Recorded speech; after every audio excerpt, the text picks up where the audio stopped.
Hello बच्चों, Mohan sir education research centre में आप सबका स्वागत है। आइए आज हम देखिए प्रश्नावली 1.5 क्लास 9th हल करने जा रहे हैं। तो आइए बड़े ही ध्यानपूर्वक इसे समझेंगे और देखिए बड़ा ही आसान तरीका होगा। पहला सवाल देखिए क्या कहता है, बताइए नीचे दी गई संख्याओं में कौन कौन परमेय और कौन कौन अपरमेय हैं। ठीक है, केवल थोड़ी सी बात की जानकारी रखना है इसमें कि अपरमेय संख्या किसे कहते हैं और परमेय संख्याएं किसे कहते हैं। जैसा कि हमने देखिए बताया था कि अपरमेय संख्याएं वे होती हैं जो रूट में लिखी होती हैं, रूट से बाहर उन्हें नहीं निकाला जा सकता है। ठीक है, तो चलिए इन्हें हल करते हैं। कैसे कैसे हम जांच करेंगे इनकी। देखिए पहला सवाल है 2 माइनस रूट में 5 है। अब देखिए यहाँ पर एक संख्या हमारे पास रूट में है। अगर एक संख्या हमारे रूट में है जो कि रूट से बाहर नहीं निकल सकती है, क्योंकि 5 का अगर वर्गमूल निकालेंगे तो नहीं निकलेगा। इसका मतलब क्या है, इस संख्या को हम क्या कहेंगे, अपरमेय संख्या कहेंगे। ठीक है, इसी प्रकार से ये देखिए इसमें किस प्रकार से हम देखेंगे, इसे बाहर निकाल लेते हैं ना, हल करके देखते हैं इसे। तो देखिए रूट में 23 माइनस है, ये रूट में 23। अब देखिए इससे ये कट जाती है संख्या है ना, तो कितना बचता है, 3 बचता है। तो अगर 3 अगर पूर्णांक के रूप में लिखा हुआ है तो उसके बटे हम 1 लगा सकते हैं। तो इस तरह से हम इसे कह सकते हैं कि ये हमारी एक परमेय संख्या है। ठीक है, इसी तरह से इसमें देखेंगे, देखिए 2 ये नीचे लिखा हुआ है, रूट में है। 2 के लिए अगर हम वर्गमूल नहीं निकाल सकते हैं, क्योंकि नहीं निकलता है इसका वर्गमूल, है ना, और निकलेगा भी वो पूरा शांत दशमलव में नहीं होगा, इसलिए इसे हम क्या कहेंगे, अपरमेय संख्या। ठीक है, अपरमेय संख्या कहेंगे इसे। इसी तरह से इसके लिए देखिए पाई है, इसमें 2 पाई। तो पाई को हमेशा याद रखिए, पाई के लिए अपरमेय संख्या कहते हैं।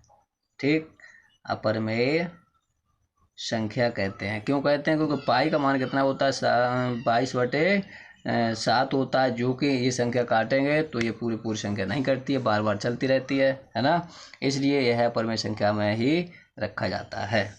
इसी तरह से इसका दूसरा भाग देखें, दूसरा सवाल देखेंगे क्या कहता है, निम्नलिखित व्यंजकों में से प्रत्येक व्यंजक को सरल कीजिए। चलिए इसे सरल करते हैं, है ना।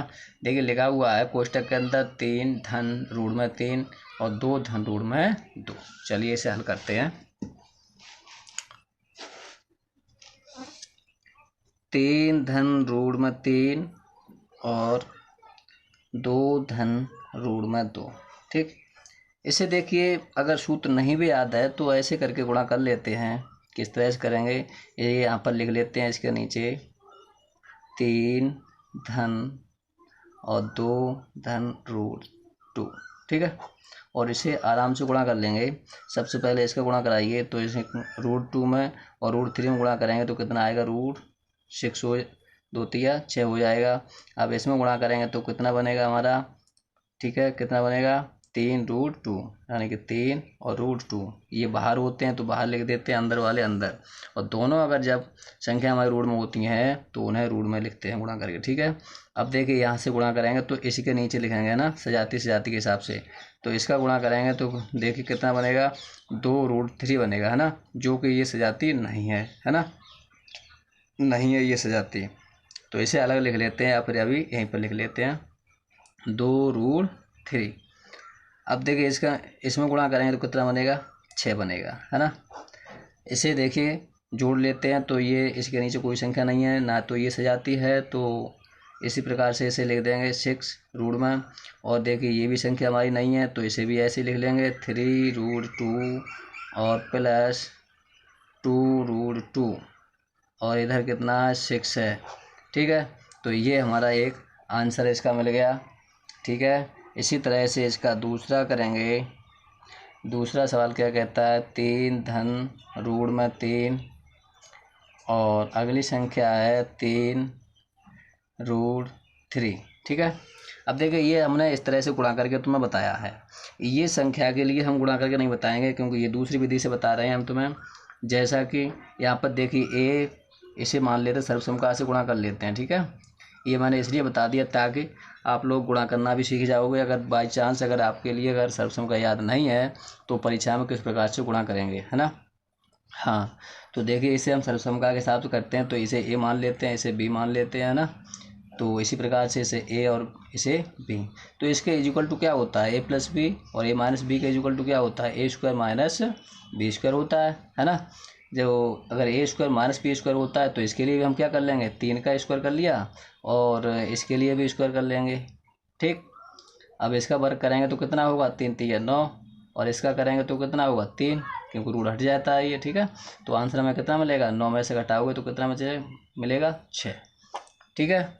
इस प्रकार से इसी तरह से अगला इसका भाग देखेंगे, दूसरा हो गया ये, तीसरा देखेंगे। तीसरा क्या कहता है, रूट में देखिए 5 हैं प्लस रूट में 2 हैं और इनका होल स्क्वायर है ना, इनका है होल स्क्वायर। तो इसके लिए हमें किस प्रकार से करना है, हमने क्या कहा था, सर्वसम का आपको याद होगी ए प्लस बी का होल स्क्वायर, ठीक है।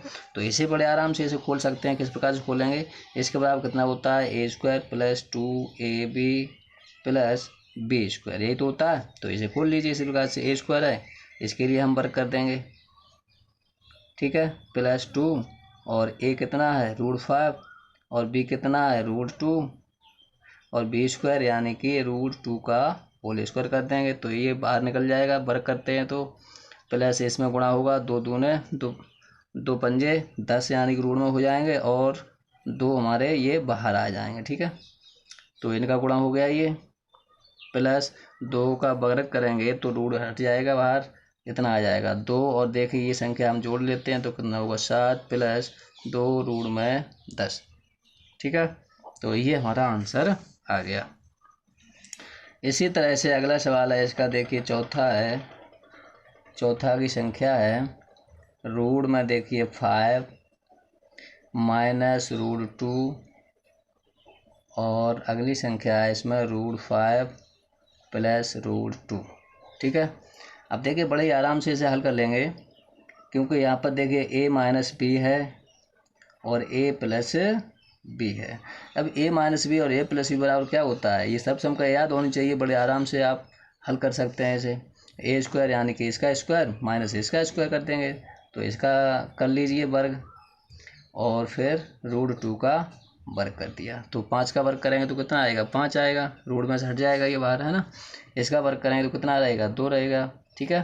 तो इसे 5 में से 2 घटा दीजिए, आंसर आएगा कितना, 3, ठीक। तो आज के पार्ट में